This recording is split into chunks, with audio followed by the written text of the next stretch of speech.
Goeienaand. In hierdie Pinksterreeks wil ek baie graag gaan stilstaan by 'n aantal troostgedagtes in die psalms. Nou, een van die maniere hoe die Here Jesus die Heilige Gees aan ons kom voorstel, is mos dat hy ons trooster is.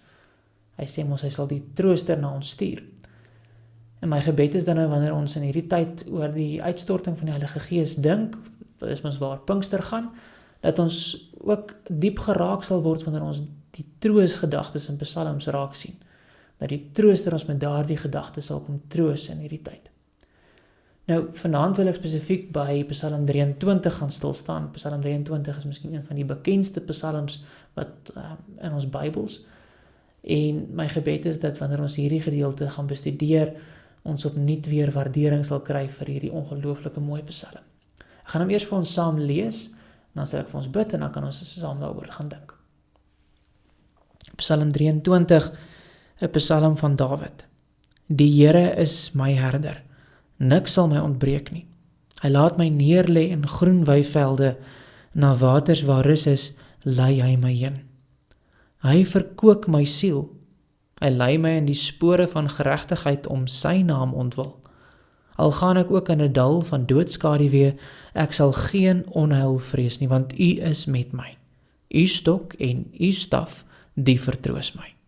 U berei die tafel voor my aangesig teenoor my teestanders. U maak my hoof vet met olie, my beker loop oor. Net goedheid en guns sal my volg al die dae van my lewe, en ek sal in die huis van die Here bly in lengte van dae. Kom ons bid saam. Here God en Hemelvader, baie dankie vir hierdie bekende woorde in die psalmboek. Dankie vir hierdie kosbare woorde. Here, dit is nie vir ons nuwe gedagtes nie, maar dit is kosbare gedagtes, en dit is gedagtes wat, wanneer ons dit hoor, ons harte versterk. Here, stuur asseblief U Gees in ons binneste, sodat ons deur hierdie woorde getroos sal word, want ons het troos nodig. Vader, ek bid dit in Jesus naam.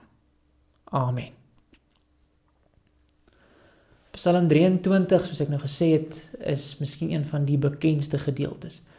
Maar ons moet versigtig wees om daaroor te jaag, of as ons die woorde hoor en ons as ware in die normale patroon inval, wat ons reeds goed ken, dat ons nie by die betekenis van hierdie woorde verbygaan nie.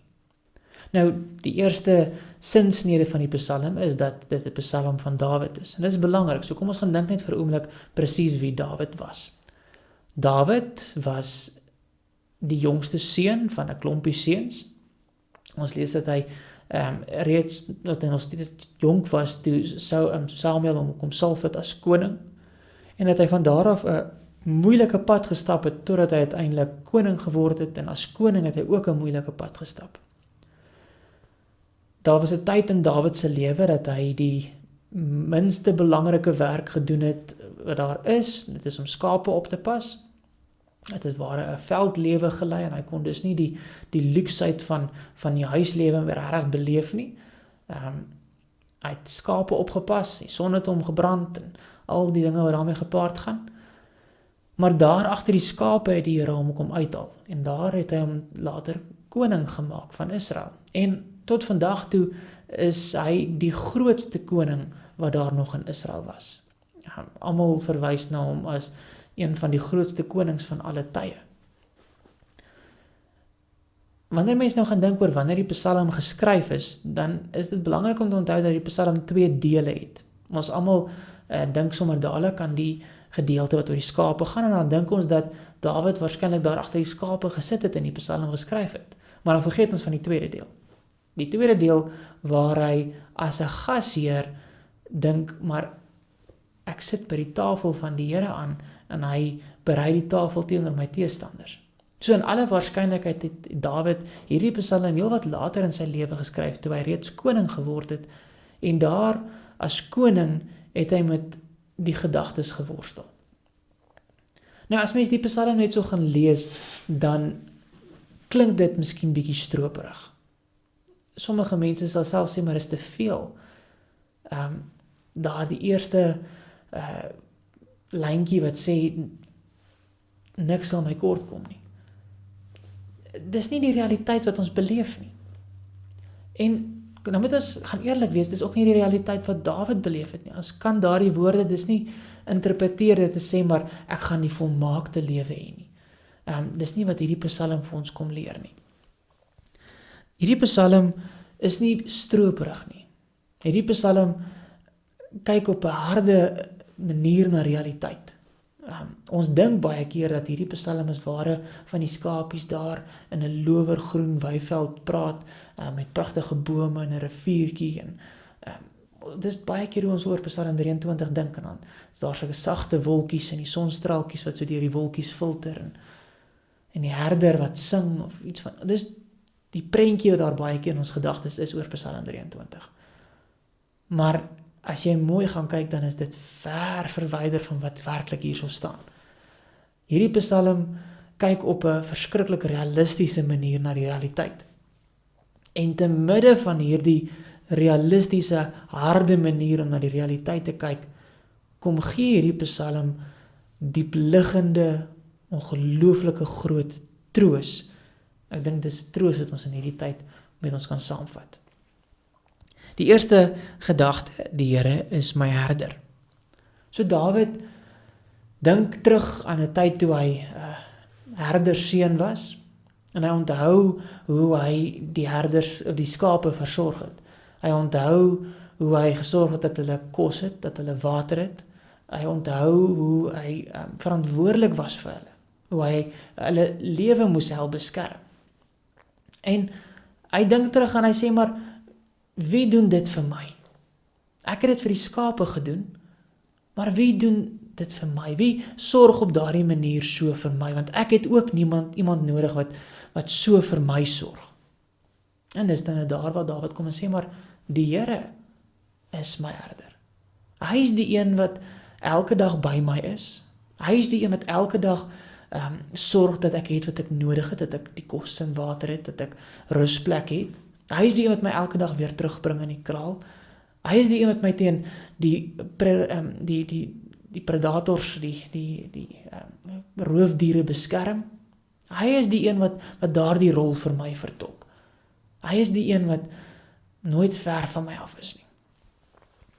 Die Here is my herder. En daarom kan Dawid sê, niks sal my ontbreek nie. En hy sê nie daarmee dat hy alles het wat sy hart begeer nie.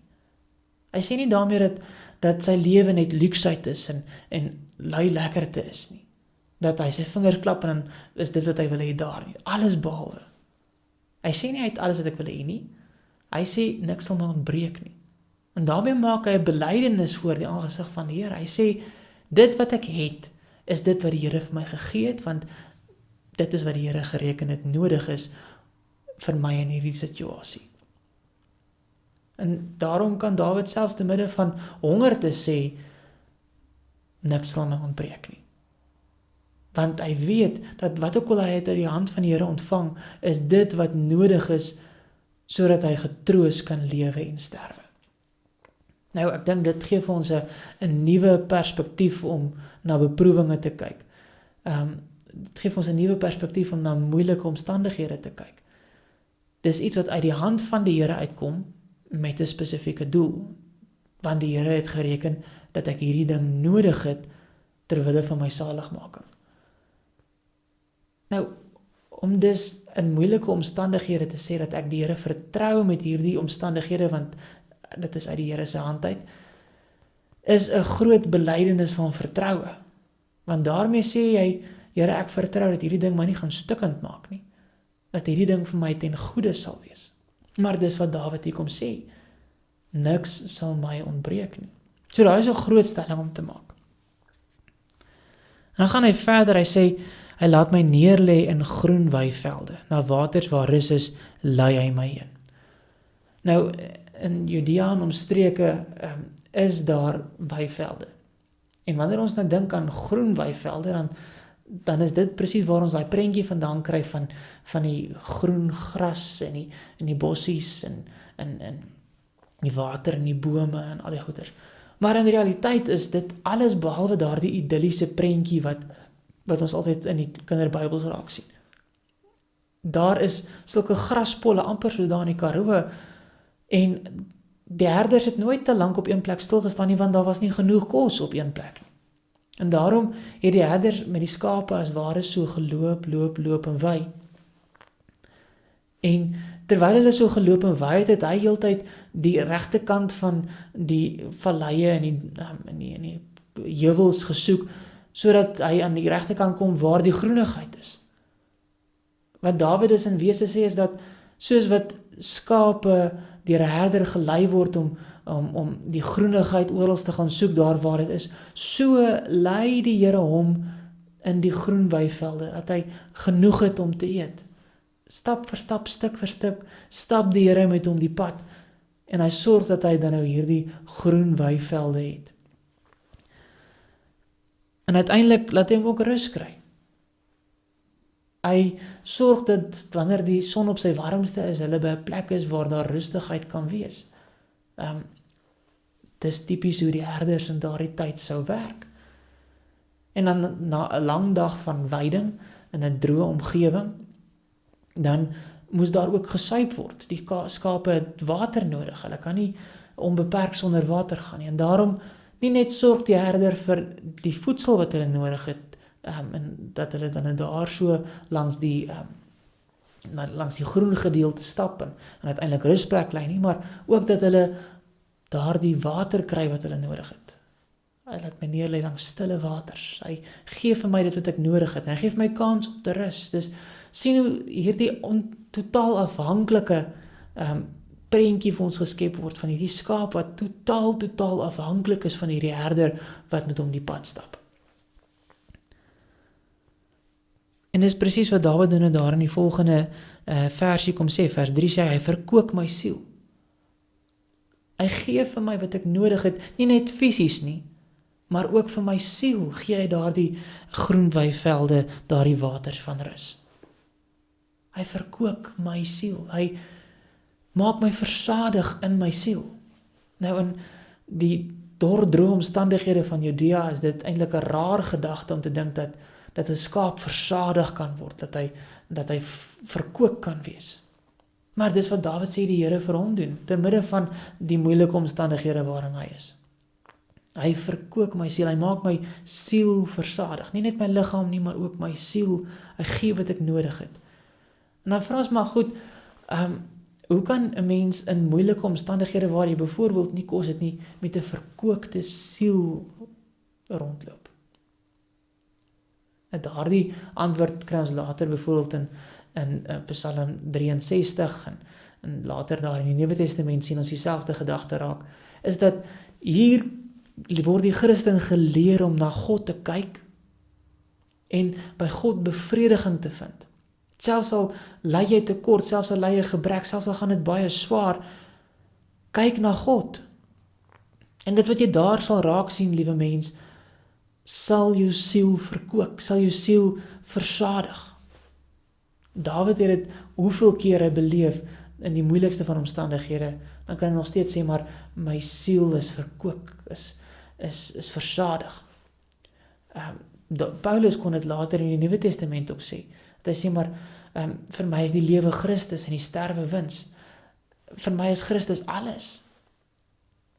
Kyk na God, gaan kyk na Christus, veral daar aan die kruis, en laat dit wat jy daar raak sien, jou siel versadig maak. Glo my, jy sal versadiging kry.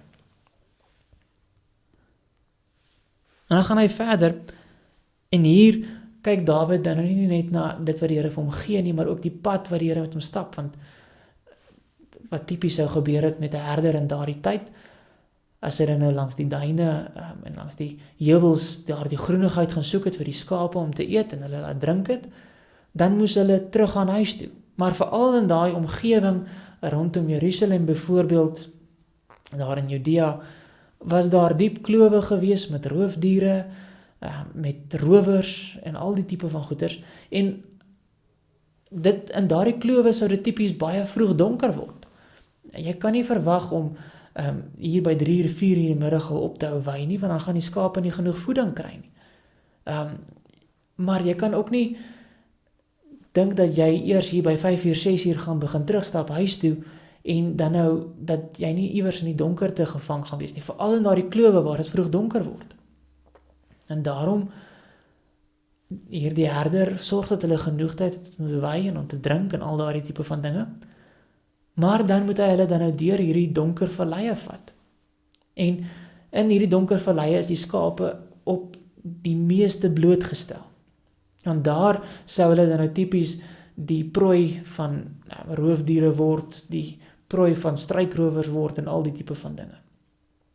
En wat ook baie keer sou gebeur het, is dat wanneer hulle nou so stap en hulle nou so in 'n donker vallei kom, dan sou hulle die skaap tipies nie meer die herder kon sien nie, want dit is te donker. Nou, wat ons vermoed wat gebeur het, en dit is hoekom Dawid ook dan later dan na die stok en die staf verwys, is dat die herder sou voorstap en tipies met sy staf so op die klippe en op die grond tap, tap, tap, soos hy gestap het en hy sou gepraat het. En dan sou die skape geweet het om die stem en die geluid van die herder te volg. As hy nie daardie geluid volg nie, dan gaan hy iewers daar in die donkerte verdwaal en definitief die prooi van een of ander roofdier word of gesteel word. Maar hierdie herder dra hom of lei hom hierdeur. Partykeer kan jy nie noodwendig die herder sien nie, maar jy kan die herder hoor. Jy kan sy woord hoor. So Dawid is baie, baie realisties as jy na die moeilike omstandighede van die wêreld kyk. Dawid, jy sien in hierdie Psalm raak dat Dawid diep bewus is dat die lewe nie maanskyn en rose is nie, daar's moeilike omstandighede. Maar hy sê selfs in daardie omstandighede kan ek nog steeds die herder se stok en staf hoor. Ek kan nog steeds hoor hoe die herder praat en voorgaan en ek stap maar agter daai stem aan, al is ek hoe bang, al is ek hoe benoud, ek stap maar agter daai stem aan, want daar is die enigste veiligheid. En dis hoekom Jesus byvoorbeeld later in Johannes 10 kom sê dat hy die goeie herder is en dat sy skape sy stem ken en dat hulle hom volg. Dit is wat sy skape doen. Hulle stap agter sy stem aan selfs deur die moeilike tye, want as hulle deur dit is, dan is hulle waar die herder hulle wil hê, waar hulle op hulle veiligste is. Nog 'n interessante ding is dat ons na vers 4 gaan kyk, dat hy sê, maar al gaan ek deur die dal van doodskaduwee, hy sê nie, al gaan ek deur nie, hy sê, al gaan ek in die dal van doodskaduwee. Die gedagte daarso is dat, dis nie noodwendig 'n gegewe dat ek daar sal uitkom nie. Al moet ek in die dal van doodskaduwee ingaan, en daar vasgevang wees, en daarso, die Here sal my daar deurdra. As dit nie in hierdie lewe is nie, sal hy my deurdra deur die dood tot in die ewige lewe. Maar ek sal nie vasgevang wees in hierdie dal van doodskaduwee nie. Hierdie dal van doodskaduwee het nie die laaste sê oor my lewe nie. Wat ek dus wil hê dat ons moet raak sien is dat ons word nie die ewige lewe hier op aarde beloof nie. Ons word nie die alles wat ons wil hê hier op aarde beloof nie. Ons het dit reeds van tevore ook so vinnig raak gesien. Maar die punt is, selfs al gaan ons dood, sal ons nie die ewige dood sterf nie. Christus dra ons deur. Ons herder stap voor. Ons kan maar net agter sy stem aanstap. En dan kom ons by die tweede deel van hierdie Psalm. Dawid sit daar op sy troon, en in sy paleis is daar baie mense wat hy ontvang, daar is baie mense vir wie hy kos gee. Ons lees byvoorbeeld hoeveel beeste op 'n slag geslag moes word, om daagliks vir sy hele paleis, sy hele huishouding te kan kos gee. En Dawid sit so daar in tafel, al die gaste, al die mense, al die amptenare, en hy vra vir homself die vraag af, ek kyk na hierdie mense op 'n spesifieke manier, en ek sorg vir hulle, maar wie sorg so vir my? Wie is my gasheer? En dis dan wanneer hy sê, maar die Here is my gasheer. U berei die tafel voor my aangesig. Hy sê, maar die Here is die een wat vir hom sorg, daagliks vir hom sorg. U maak my hoof vet met olie. Wanneer gelowige spesifiek gesalf is, dan het hy die seën van die Here ontvang. Dis 'n manier gewees om te seën. En wat Dawid dus hierso sê is dat die Here seën hom. Die Here het hom gesalf. Die Here stort sy seën oor hom uit. Dawid kom sê dis baie pertinent, maar ek is in 'n bevoorregte posisie. Ek sit in die ereplek. Die Here maak my hoof vet met olie. Hy doen aan my, hy bewys aan my 'n guns wat onverstaanbaar is, maar dis die posisie waarin die Here my plaas. Ons lees byvoorbeeld later daar sodat die Here die wat hom liefhet se slaap vir hulle gee wat hulle nodig het. Dis iets van dit wat Dawid hierso beleef. Die Here maak my hoof vet met olie. My beker loop oor. Daardie voedsel en drank wat ek nodig het, daar's nie tekort nie. Dis wat Dawid sê, is dat ek ly nie gebrek nie. My beker loop oor. Dit gaan goed met my, want die Here sorg vir my. Nou weer eens, kan ons hierso nou 'n baie mooi vergelyking tref, en ons kan gaan sien, die Here Jesus het ook op 'n stadium van 'n beker gepraat. Hy het gesê, laat hierdie beker by my verbygaan. En die Here Jesus se beker was ook vol, maar vir hom was dit 'n lydingsbeker. En as ons die twee bekers langs mekaar neersit, Dawid se beker en die Here Jesus se beker, dan sien ons 'n baie mooi ding raak. Die Here Jesus het die beker van lyding leeg gedrink, sodat ek en jy hom nie hoef leeg te drink nie. Maar terselfdertyd maak hy ons bekers vol. Hy sorg dat ons het wat ons nodig het, dat ons meer het as wat ons nodig het. Dis mos wat ons geleer het, ons na die Onse Vader ook gekyk het, dat ons gesê het, maar gee vir ons vandag ons daaglikse brood, en dan sê ons, maar die Here sorg vir ons. En dan kom Dawid in die laaste vers, net goedheid en guns sal my volg al die dae van my lewe. Weereens, hy sê nie, alles gaan maanskyn en rose wees nie. Maar hy sê wel, dat die Here se goedheid so oorweldigend is, dat die ander dinge nie saak maak nie, die ander dinge verdwyn in die helderheid van God se lig, in die helderheid van die lig van sy goedheid.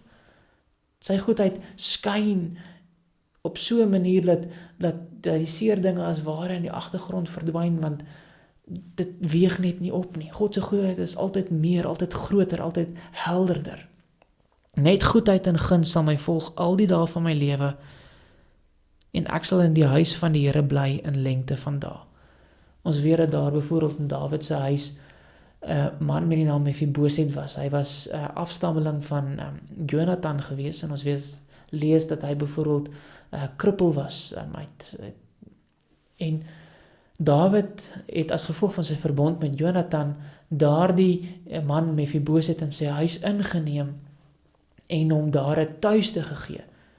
Nou, ons moet ook verstaan dat in daardie tyd die krepeles byvoorbeeld as onrein beskou is. En dit sou dus eintlik baie sleg gewees het vir Dawid om gereeld in Mephiboset se teenwoordigheid te wees. Want hier is 'n krepele in sy huis en onreine in sy huis, en wat beteken dit nou vir al daardie dinge? Ons kan dit in gedagte hou, maar die punt is, Dawid kom juis en hy neem daardie man in sy huis in as gevolg van die verbond wat hy met Jonathan gemaak het. En in daardie aksie van Dawid kan ons iets sien van wat die Here Jesus aan ons gedoen het. Ons wat krepeel is en stikkend is, ons is onrein, ons is onheilig. En die Here Jesus kon geredeneer het, maar ek wil nie met onreinheid en onheiligheid in my huis te doen nie. Ek wil nie met daardie dinge in my huis opgeskeep sit nie. Maar dis nie hoe die Here Jesus maak nie. Hy kom juis en hy kom neem ons in sy huis in. Hy maak ons deel van sy gesin, van sy familie. Hy gee ons 'n plek aan sy tafel. En dis hoekom Dawid daar kan sê, ek sal in die huis van die Here bly in lengte van dae. Ek sal soos een van God se gesin wees. Nou met hierdie twee beelde van Psalm 23, in die een plek die herdersbeeld en die ander die gasheerbeeld, kan ons werklik diep troos kry. Die Psalm praat op 'n baie realistiese manier oor 'n mens se lewe. Hy sien die seer raak, hy sien die donker raak, hy sien die pyn raak, hy sien die moeite raak. Maar hy sien 'n groter realiteit raak. Daar's iets wat meer weeg as die seer en die pyn wat ons elke dag voel. En dit is die feit dat God ons herder is, dat God ons gasheer is, en dat sy goedheid ver swaarder weeg as enige iets wat ons hier op aarde kan beleef. Dis wat Paulus ook later gesê het, is dat die tydelike verdrukking wat ons vir 'n oomblik beleef, bewerk vir ons 'n alles oortreffende ewige gewig van heerlikheid. Hy sê dit daar in 2 Korintiërs 4 vers 16, 17 en 18. En dit is waarvan hierdie Psalm praat. Nou, in hierdie tyd het ons Psalm 23 nodig. Ons het nodig om eerlik te wees oor ons omstandighede, oor ons situasie, maar ons moet nie selektief eerlik wees nie. Ons moet die omstandighede sien, maar ons moet te midde van die omstandighede ook God se grootheid raak sien. So wanneer jy nou in jou eie hart gaan ronddelf, waarteen kyk jy vas? Wat weeg vir jou die belangrikste? Moenie die troos wat daar in Psalm 23 is miskyk nie. Die Here is ook jou herder. Hy is ook jou gasheer. En hy is ook die een wat jou deur die dal van doodskade weer lei. Sy stok en sy staf is daar. Hy sal versorg, hy sal beskerm, hy sal vertroos. Dis die belofte wat die Here gee. En jou siel kan ook versadig word. Glo dit of nie? Daar is versadiging van jou siel moontlik by die Here. Gaan soek dit by hom, gaan kry dit by hom. Amen. Ek wil vra dat julle as 'n gesin daar waar julle nou is, ook tyd vir gebed sal inrig.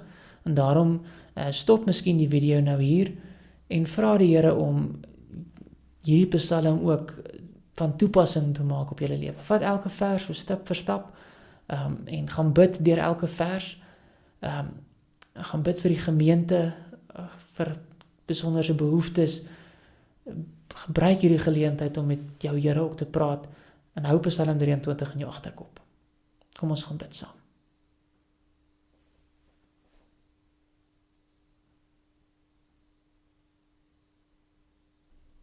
O Here onse God, wanneer ons hierdie woorde hoor, dan bid ons, o Here, gee dat ons siele ook versadig kan word. Here, mag U vir ons daardie herder wees, dat ons langs die groen weivelde gaan lei, wat ons in die spore van geregtigheid laat loop, want daar waar U spore ons vooruit gaan, kan ons in die spore volg, en ons kan weet, o Here, dat dit goeie en regte spore is om in te stap. Here, gee dat ons nie sal kies om ander spore te volg nie, want ander spore lei noodwendig tot verderf en seer en dood. Ander spore lei ons weg van U af. Here, gee dat ons sal beleef dat selfs te midde van hierdie moeilike tye U goedheid en U guns ons sal volg al die dae van ons lewe. Here, wees ons gasheer, wees ons herder. Ons het dit nodig. Ek bid dit in Jesus naam. Amen.